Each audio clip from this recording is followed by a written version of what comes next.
이재용은 삼성전자의 최고 경영진으로 한국 경제를 상징하는 인물이자 글로벌 무대에서 차세대 리더로 주목받아왔다.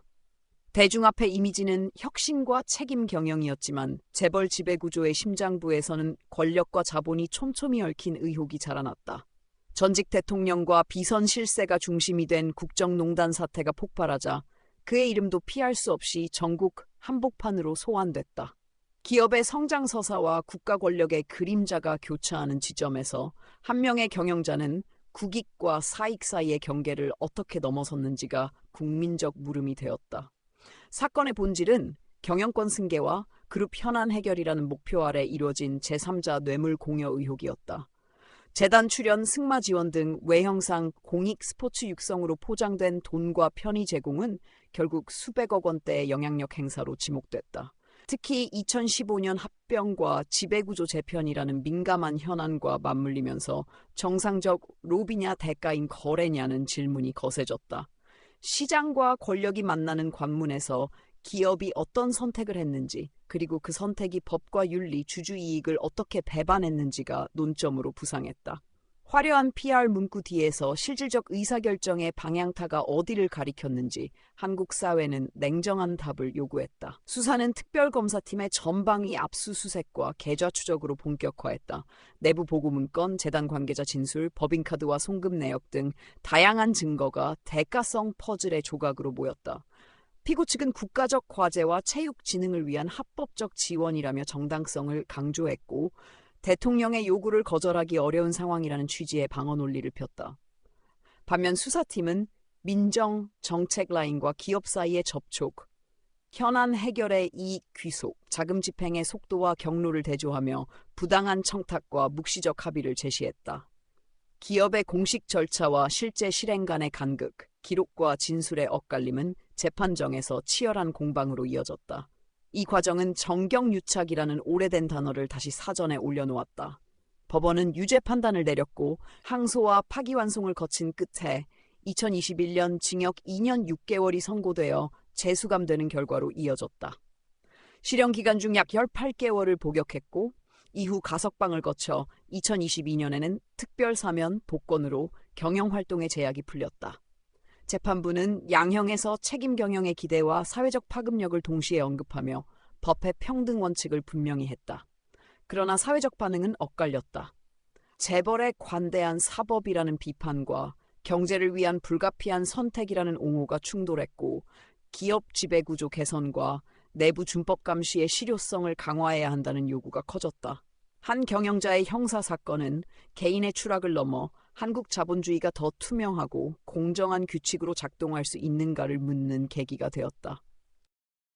이건희는 삼성그룹을 세계적 기업으로 끌어올린 상징적 인물이었다. 반도체와 모바일, 가전에서의 과감한 투자와 품질 혁신은 글로벌 삼성이라는 국가적 자부심을 만들었다. 대중에게 그는 혁신 경영자였고 한국 경제의 성장 신화 자체로 받아들여졌다. 그러나 그 화려한 서사 뒤편에는 이름을 감춘 계좌와 불투명한 자금 흐름, 그리고 세법의 빈틈을 파고든 교묘한 구조가 존재한다는 의혹이 서서히 고개를 들었다. 기업 이미지와 현실 사이의 불일치가 드러나기 시작하자 국민은 성공의 그늘은 어디까지 허용될 수 있는가라는 근본적 질문을 던지게 되었다. 수사의 쟁점은 거액의 비자금과 차명 계좌, 그리고 이를 통한 탈세 혐의였다. 공익과 사회공헌의 외피를 두른 지출과 내부적 권력 유지를 위한 자금 운용이 맞물리며 합법적 자산 관리와 불법적 세금 회피의 경계가 흐려졌다. 수천억 원대로 추산된 자금이 가족 임직원 명의의 계좌에 흩어져 관리되었고, 일부는 지배구조 개편과 상속 증여 이슈와도 맞닿아 있었다. 공식 발표에선 투명성을 강조했지만 장부 밖에서 움직인 돈의 실체가 드러나자 신화의 뒷면이 사회적 이슈로 부상했다. 대기업 총수가 모범적 준법 경영을 외치면서도 내부적으로 다른 규칙을 따랐는지 여부가 핵심이 되었다. 특별수사팀과 검찰은 광범위한 압수수색과 계좌 추적에 나섰다. 차명으로 개설된 다수의 금융계좌에서 동일한 자금의 순환 정황이 포착되었고, 내부 보고 문건과 관련자 진술은 조직적 관리 체계를 가리켰다. 전현직 임직원들의 증언은 자금 조성의 경위와 사용처를 구체화했고 송금 타이밍과 의사결정 라인의 움직임이 겹치며 대가성, 의도성을 둘러싼 논쟁이 뜨거워졌다. 변호인단은 개인적 착복은 없었고 국제 경쟁 환경에서의 합리적 자산 관리였다는 논리로 반박했지만 수사 기록은 자금의 실질적 지배와 세부 운용의 불투명성을 지적했다. 결국 쟁점은 누가, 왜, 어떤 목적을 위해 어떤 방식으로 자금을 움직였는지의 사실관계로 수렴했다. 법원은 유죄를 인정했다. 선고는 징역 3년의 집행유예 그리고 1,000억 원대의 거액 벌금이었다. 실형은 면했으나 국가 경제의 기둥으로 추앙받던 경영자가 형사 책임을 지게 된 순간은 한국 사회에 큰 충격을 안겼다. 이건희는 경영 일선에서 물러났고 그룹은 대외 신뢰 회복을 위한 거버넌스 준법 시스템 강화를 약속했다. 그러나 이듬해 내려진 특별 사면은 또 다른 논쟁을 불렀다. 국익과 국제 행사를 위한 불가피한 선택이라는 옹호론과 결국 재벌은 법 위에 선다는 비판이 정면으로 부딪혔다. 재판부가 강조한 법 앞의 평등 원칙은 판결문에 남았지만 그 원칙이 현실에서 어떻게 구현되는지는 여전히 풀리지 않은 숙제로 남았다. 사건의 여파는 제도 논의로 확장됐다. 차명계좌 금지의 실효성, 대업 지배구조조 투명성, 총수수 책임 경영의 기준과 사면제도의 남용 가능성이 연쇄적으로 도마에 올랐다. 국민은 경제기여와 법치의 일관성 사이의 균형을 요구했고 기업은 준법 감시와 내부 통제의 현실적 작동을 입증해야 했다. 경영 신화를 만든 한 인물의 형사 사건은 개인의 명예와 추락을 넘어 한국 자본주의가 공정한 규칙과 책임 있는 권력 사용 위에 설 수 있는지를 가늠하게 한 분기점으로 기록되었다. 최태원은 SK그룹 회장으로 한국을 대표하는 에너지 통신 기업을 이끌며 혁신 경영자라는 이미지를 쌓아왔다. 그는 대중 앞에서 늘 새로운 성장 동력을 강조했고 사회적 책임과 나눔을 언급하며 긍정적인 평가를 받았다. 그러나 존경받던 기업인의 얼굴 뒤에는 회사 돈 수천억 원을 개인적 목적에 사용한 충격적 진실이 숨어 있었다. 국민은 기업 발전을 위해 헌신한다고 믿었던 인물이 사실은 거대한 배임, 횡령의 주역으로 드러나자 깊은 배신감을 느꼈다. 2013년 최태원은 SK홀딩스에서 4,500억 원대의 자금을 빼돌린 혐의를 받았다. 그는 이 자금을 개인 투자 손실을 메우고 특정 벤처기업에 불법 지원하는 데 사용했다는 의혹에 휩싸였다. 공식 문서에는 정상적인 투자로 포장됐지만 실질적으로는 그룹 자금을 사적으로 유용한 범죄 행위였다. 투자 실패를 가리기 위한 불법 자금 동원이란 서사가 드러나자 재벌 총수가 자신의 손실을 회사 자금으로 얻었다는 사실은 사회에 큰 충격을 안겼다. 검찰은 회계장부와 내부 보고서, 금융거래 기록을 집중적으로 추적했다. 자금이 복잡한 경로를 거쳐 특정 계좌로 흘러간 정황이 포착되었고 관련 임직원들의 진술도 이어졌다. 특히 SK 내부의 일부 증언은 회장의 지시로 움직였다는 점을 뒷받침했다. 방어 측은 미래 산업에 대한 과감한 투자 과정에서 발생한 손실이라 주장했지만 자금 흐름의 불투명성과 의사결정 과정의 개인적 이해관계가 부각되면서 변명의 여지는 점점 줄어들었다. 수사 과정에서 재벌 총수의 막강한 권한이 어떻게 내부 견제를 무력화시켰는지가 명확히 드러났다. 법원은 결국 최태원에게 징역 4년을 선고했다. 그는 실제로 약 2년간 수감 생활을 한 뒤 2015년 특별 사면으로 풀려났다. 선고 당시 재판부는 기업 총수라 할지라도 회사 자금을 사적으로 유용한 범죄는 중대하다며 강한 어조로 판결 이유를 밝혔다. 하지만 조기 석방과 사면은 또 다른 논란을 불렀다. 경제기여라는 명목 아래 반복되는 관용이 과연 정의로운가라는 사회적 질문이 거세졌다. 이 사건은 한국 사회에 뚜렷한 교훈을 남겼다. 재벌 총수의 권한 남용은 기업 가치와 공공신뢰를 동시에 무너뜨린다는 사실, 그리고 사법 정의와 경제 논리가 충돌할 때 사회가 어떤 균형을 택해야 하는지를 고민하게 만들었다. 국민은 더 이상 재벌은 특별하다는 인식을 받아들이지 않겠다는 목소리를 높였다. 김승연은 한화그룹 회장으로 재계에서 뚝심 있고 과감한 리더십으로 알려져 있었다.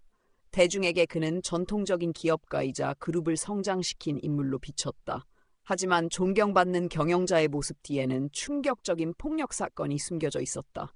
국민은 기업 총수답다는 이미지가 하루아침에 조폭식 행동으로 무너지는 과정을 지켜봐야 했다. 2007년 봄, 김승현은 아들의 폭행 사건에 연루된 바와 관련해 직접 보복에 나섰다.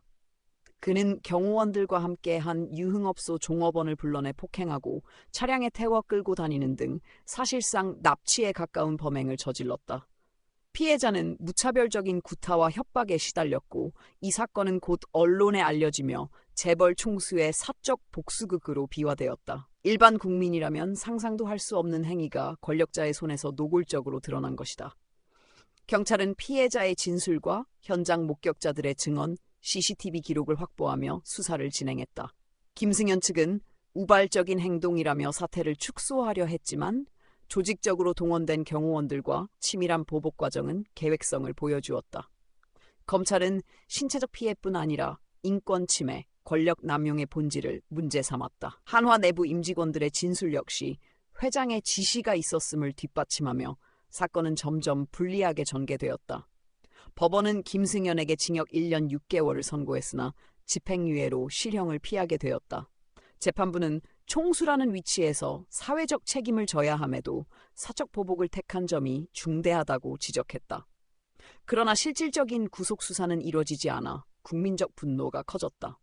이후 2012년에는 또다시 횡령 혐의로 기소되며 그의 이름은 끊임없이 법정에 오르내렸다.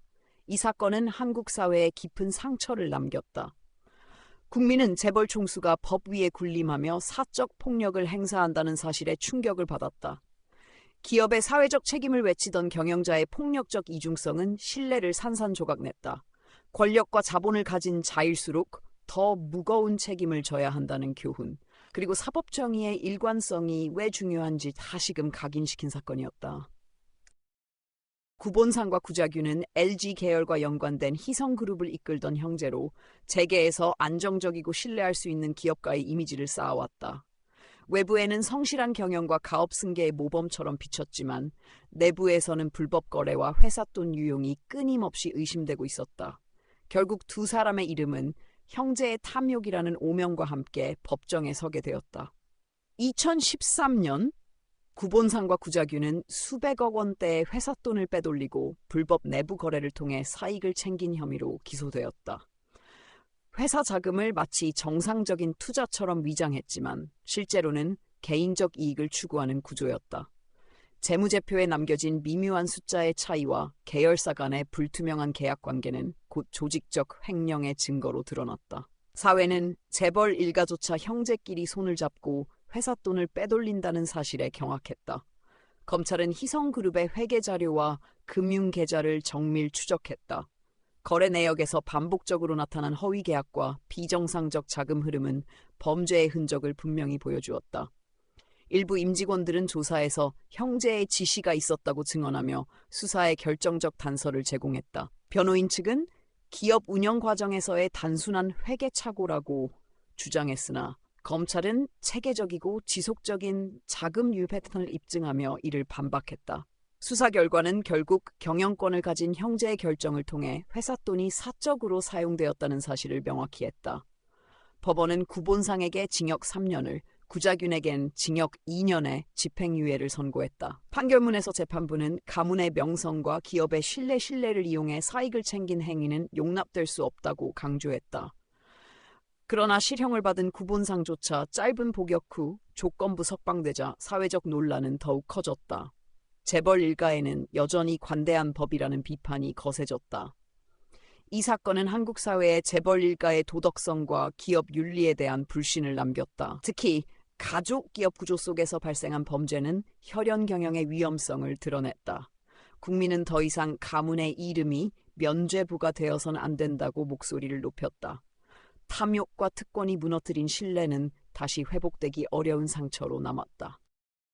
신동빈은 롯데그룹 회장으로 유통, 관광, 화학을 아우르는 거대 복합기업을 이끌며 한일 양국을 잇는 글로벌 경영자 이미지를 쌓아왔다. 브랜드의 확장, 일자리와 투자 유치 성과로 대중적 호감도도 높았다. 그러나 국정농단 사태가 폭발하자 그의 이름 역시 권력과 기업의 경계가 무너진 지점에서 소환됐다. 투명 경영을 강조해온 총수가 그룹 현안을 풀기 위해 권력 핵심과 연결된 재단에 돈을 냈다는 의혹이 불거지면서 롯데의 이미지와 신뢰는 벼랑 끝으로 몰렸다. 사건의 핵심은 대통령 측근이 관여한 재단에 대한 거액 지원이 뇌물에 해당하냐였다.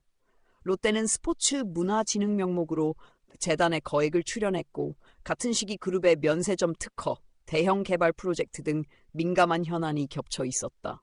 외형상 사회공헌이었지만 검찰은 지원 결정의 속도와 시점, 금액이 비정상적이라고 지적했다. 총수의 의사결정 라인에서 내려간 지시가 어떻게 공익의 옷을 입고 실제로는 그룹 이해와 맞물렸는지, 그리고 그 과정에서 권력이 어떤 역할을 했는지가 국민적 관심사가 되었다. 수사팀은 재단 자금 흐름과 롯데 내부 문건, 임원들의 진술을 대조하며 의사결정의 경위를 추적했다. 회장 보고 라인에서 오간 메모와 일정표, 대관 부서의 기록은 지원 요청과 그룹 현안 논의가 맞물렸다는 정황을 보였다. 신동빈 측은 정상적 사회공헌 활동이며 강요에 따른 지원이라고 방어했다. 그러나 계좌 이체 시점과 승인이 떨어진 절차, 그리고 지원 철회 후 재차 이뤄진 집행의 경위 등은 단순한 기부라 보기 어렵다는 의심을 키웠다. 특히 면세점 재허가와 대규모 개발 사업이 국가 정책 판단과 연결돼 있다는 점에서 기업과 권력의 묵시적 합의 여부가 공방의 핵심으로 부상했다. 법원은 1심에서 징역 2년 6개월을 선고하고 법정 구속을 명했다. 이후 항소심에서 집행유예 4년이 선고되며 석방됐지만 유죄 판단 자체는 유지됐다. 재판부는 기업의 공익기여가 총수 개인 형사 책임을 상쇄할 수는 없다고 적시하며 대가성과 청탁성을 인정했다. 판결은 재계에 큰 파장을 일으켰다. 경제기여를 고려해야 한다는 경총 상공계의 호소와 법 앞의 평등이 우선이라는 시민사회의 반론이 정면 충돌했다. 롯데는 거버넌스 개편과 준법 감시 강화, 대관 업무 투명화 등을 약속하며 신뢰 회복에 나섰지만 권력과 기업의 경계가 흐려질 때 어떤 위험이 발생하는지에 대한 경고음은 더 커졌다. 이 사건은 공익의 언어로 포장된 돈이 실제로는 이해관계의 윤활유로 작동할 수 있음을 드러냈다. 총수 한 사람의 결단이 거대한 조직의 윤리와 명예를 어떻게 흔드는지, 그리고 사법 정의가 경제 논리와 맞부딪힐 때 사회가 어디에 기준을 둘 것인지 묻는 시험대가 되었다. 결국 신뢰는 숫자와 실적이 아니라 권력으로부터의 거리와 절차의 투명성에서 시작된다는 사실을 한국 사회에 각인시킨 사건이었다. 정몽구는 현대자동차 그룹을 세계 5위권 자동차 제조사로 끌어올린 상징적 경영자였다. 품질 혁신과 글로벌 생산체계, 과감한 M&A로 현대 기아가 도약하는 동안 대중에게 그는 국가대표 산업의 버팀목으로 기억됐다. 그러나 성장의 서사 뒤편에는 비자금과 차명계좌, 회삿돈 유용 의혹이 겹겹이 쌓여 있었다. 존경받던 기업인의 이름이 검은 돈 사건과 함께 법정에 오르자 국민은 산업 영웅의 그림자와 마주하게 되었다. 사건의 핵심은 수백억 원대, 약 1,000억 원에 달하는 것으로 알려지네 회사 자금이 비자금으로 조성되어 대관 로비성 지출과 계열사 지배력 유지에 쓰였다는 혐의였다. 비용 처리로 위장된 지출, 차명으로 흩어진 금융계좌, 계열사 간 순환거래는 외형상 정상 경영 활동처럼 보였지만 실질적으로는 회사의 자산을 사적으로 지배하기 위한 장치라는 의혹을 낳았다. 국익을 위한 선택으로 포장된 돈의 흐름은 실제로 누구의 이익을 위해 움직였는가라는 질문을 남겼다. 검찰은 대대적인 압수수색과 계좌 추적으로 의혹을 파고들었다. 내부 결제 문건과 회계장부, 법인카드 사용 내역, 관련 임직원들의 진술이 이어지며 자금 조성 집행의 경위가 하나둘 맞춰졌다. 동일 자금이 여러 계정을 순환하는 패턴, 의사결정 라인 보고의 시점과 자금 집행의 타이밍이 겹치는 정황은 조직적 관리의 가능성을 키웠다. 방어 측은 경쟁 심화 속 불가피한 대관 활동과 사회공헌을 주장했지만 회계의 투명성 결여와 차명 관리의 존재는 반박의 설득력을 약화시켰다.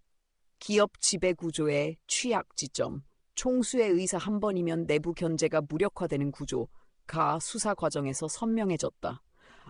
법원은 유죄를 인정하고 징역 3년에 집행유예 5년을 선고했다.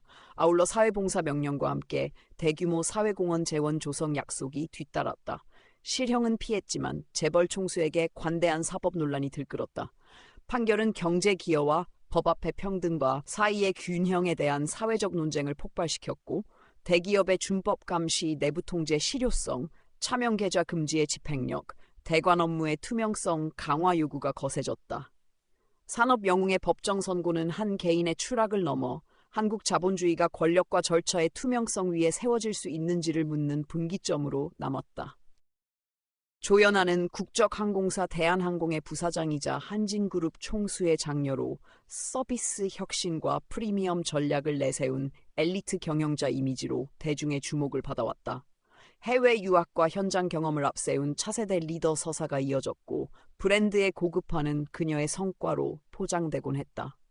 그러나 그 화려한 상징성은 2014년 겨울 뉴욕 JFK 공항에서 출발하던 국제선 퍼스트클래스 좌석에서 벌어진 한 사건으로 산산이 부서졌다. 기내에서 제공된 마카다미아 견과류의 제공 방식 문제를 두고 폭언과 위력 행사가 이뤄졌고 항공기는 출발 준비를 마친 뒤 다시 게이트로 돌아가야 했다.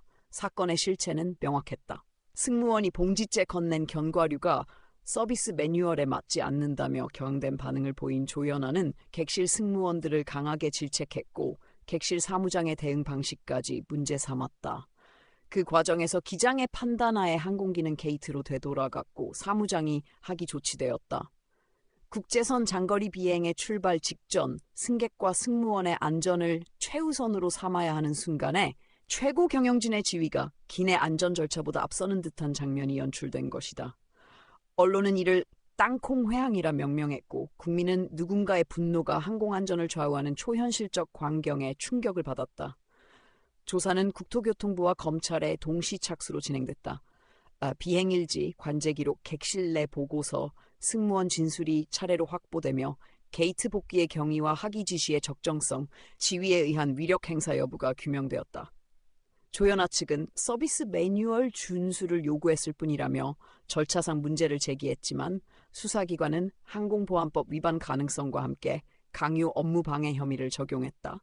기내 안전권한의 최종 책임이 기장에게 있음을 감안할 때 지위에 근거한 과도한 개입이 안전 절차를 흔들었는지가 핵심 쟁점이 되었다. 객실 사무장의 일관된 진술과 당시 승무원들의 상황 보고는 사건의 무게를 더했다. 법원은 1심에서 조연아에게 징역 1년의 실형을 선고하고 법정 구속했다. 이후 항소심은 징역 10개월의 집행유예 2년으로 감형했으나 유죄 판단은 유지됐다. 실형 선고로 약 5개월 복역 후 석방되기까지 대한민국을 대표하는 항공사의 오너 일가가 기내에서 보인 행태는 국내외 언론의 집중 조명을 받았다. 재판부는 항공기의 안전과 질서를 흔든 행위의 중대성을 지적하며 기업의 사회적 책임은 지위가 높을수록 더 무겁다고 판시했다. 조연아는 회사 직책에서 물러났고 그룹 차원의 대국민 사과와 내부 규정 정비가 뒤따랐다. 사건의 여지는 길었다. 갑질이라는 단어가 시대의 키워드로 떠올랐고 항공안전 절차와 객실 승무원의 권한, 기장의 최종 권한 범위에 대한 사회적 공감대가 강화됐다. 고객 경험이라는 말 뒤에 가려진 권위주의적 문화와 위계가 얼마나 위험한지를 보여준 이 사건은 한국 기업 문화가 절차와 존중, 책임 위에 서야 한다는 당연한 원칙을 일깨웠다. 신뢰는 고급 서비스나 화려한 광고가 아니라 위기 순간에 드러나는 태도와 시스템에서 시작된다는 사실을 국민은 똑똑히 보았다. 최은영은 한진해운의 전 회장이자 한때 한국 해운업을 대표하는 여성 경영자로 주목받았다. 남편 고 조수호 회장의 뒤를 이어 그룹을 이끌며 해운업의 여장부라는 호칭을 얻었고 위기 속에서도 꿋꿋이 회사를 지탱하는 모습으로 존경을 받았다. 그러나 겉으로 드러난 강인한 리더십 뒤에는 기업의 몰락을 앞두고 사적 이익을 챙긴 충격적 범죄가 숨어 있었다. 한진해운의 파산 직전 그녀는 내부 정보를 이용해 주식을 매도하며 결국 내부자 거래라는 낙인을 피하지 못했다. 2016년 글로벌 경기 침체와 해운 시황 악화로 한진해운은 심각한 유동성 위기를 겪고 있었다. 경영진은 파산 가능성을 뚜렷이 알고 있었고 시장에 공개되기 전 그 사실을 활용해 주식을 대거 매도했다. 최은영은 자신과 가족 명의 계좌를 통해 수십억 원대의 손실을 피한 반면 일반 투자자들은 주폭락으로 막대한 피해를 입었다. 국민은 가족 기업을 지키킨다던 이미지가 사실은 자신의 재산만 지키는 선택으로 드러난 것에 충격을 받았다. 금융당국과 검찰은 주식 거래 내역을 면밀히 추적했다. 파산 발표 직전 집중적으로 이뤄진 매도 시점, 내부 회의 기록, 증권사와의 통화 내역이 증거로 확보됐다. 특히 임직원 진술을 통해 최은영이 이미 회사의 심각한 위기를 알고 있었음을 입증할 수 있었다. 변호인 측은 투자 손실을 최소화하기 위한 일반적 결정이라고 주장했지만 정보 비대칭과 내부자 지위를 이용한 행위란 점에서 반론은 힘을 잃었다. 사건은 단순한 투자 판단이 아니라 내부 정보를 악용해 투자자 신뢰를 배신한 중대한 범죄로 규정되었다. 법원은 최은영에게 징역 1년 6개월의 집행유예를 선고하고 약 14억 원의 벌금과 추징금을 명령했다. 판결문에서 재판부는 수많은 투자자가 막대한 손실을 본 상황에서 내부 정보를 악용해 사익을 챙긴 행위는 사회적 신뢰를 크게 훼손했다고 지적했다. 실형은 면했지만 기업 총수의 윤리와 책임에 대한 국민의 기대는 무너졌다. 이 사건은 해운업 위기 그 자체보다 더 큰 파장을 남겼다. 국가기관 산업을 이끌던 기업이 몰락하는 와중에 총수가 보여준 선택은 사회적 신뢰를 파괴하는 도덕적 해이의 상징으로 기록되었다. 기업인의 책무가 단순한 이익 추구를 넘어 이해관계자와 국민 전체에 대한 책임임을 다시금 일깨운 사건이었다. 구자학은 희성그룹 전 회장이자 LG 창업 일가의 일원으로 재계에서 오랜 경력을 가진 원로 경영자로 알려져 있었다. 그는 안정적 경영과 가문적 전통을 강조하며 대외적으로는 신뢰와 존경의 이미지를 쌓았다. 그러나 그 이면에는 수십 년간 이어진 비자금 조성, 탈세, 횡령 의혹이 반복적으로 제기됐다. 존경받던 원로 기업인의 이름이 법정에 오르내리자 사회는 경영 명가라는 명성과 현실 사이의 괴리를 직시하게 되었다. 1990년대 후반부터 2000년대 초반까지 구자학은 계열사 자금을 동원해 수십억 원대 비자금을 조성하고 이를 사적으로 유용하거나 세금 회피에 사용한 혐의를 받았다. 차명 계좌를 통한 자산 관리, 불투명한 거래 구조는 외형상 합법적 경영 행위로 포장되었지만 실질적으로는 개인적 이익을 추구하기 위한 범죄였다. 특히 장기간에 걸쳐 반복적으로 유사한 수법이 동원되었다는 점에서 충격이 컸다. 수사 과정에서 세무당국과 검찰은 금융계좌와 회계장부를 면밀히 조사했다. 계열사 간 허위 계약과 반복된 자금 순환의 흔적이 드러났고 내부 임직원들의 진술은 조직적으로 총수 지시에 따라 움직였음을 뒷받침했다. 변호인 측은 경영 과정에서의 단순 착오와 관리 부실이라고 주장했지만 조사 결과는 장기간 이어진 의도적 탈세와 횡령의 패턴을 보여주었다. 권력과 혈연에 기대어 내부 견제가 사실상 불가능했던 구조적 문제가 여실히 드러났다. 법원은 구자학에게 징역형의 집행유예와 수십억 원대의 벌금을 선고했다. 선고 당시 재판부는 사회적 지위를 악용해 장기간 법망을 피해 온 점이 중대하다며 엄중히 경고했다. 그러나 반복된 혐의에도 불구하고 실형보다는 집행유예가 선고되자 여론은 재벌가에겐 여전히 관대한 법이라며 비판을 쏟아냈다. 이 사건은 한국 사회에 뼈아픈 교훈을 남겼다. 명문가 출신, 원로 경영자라는 타이틀이 결코 법 위에 설 수 없다는 점, 그리고 기업의 전통과 명예가 탐욕과 불법으로 한순간에 무너질 수 있다는 사실이었다. 국민은 더 이상 가문이라는 이름이 면죄부가 되어서는 안 된다고 목소리를 높였다.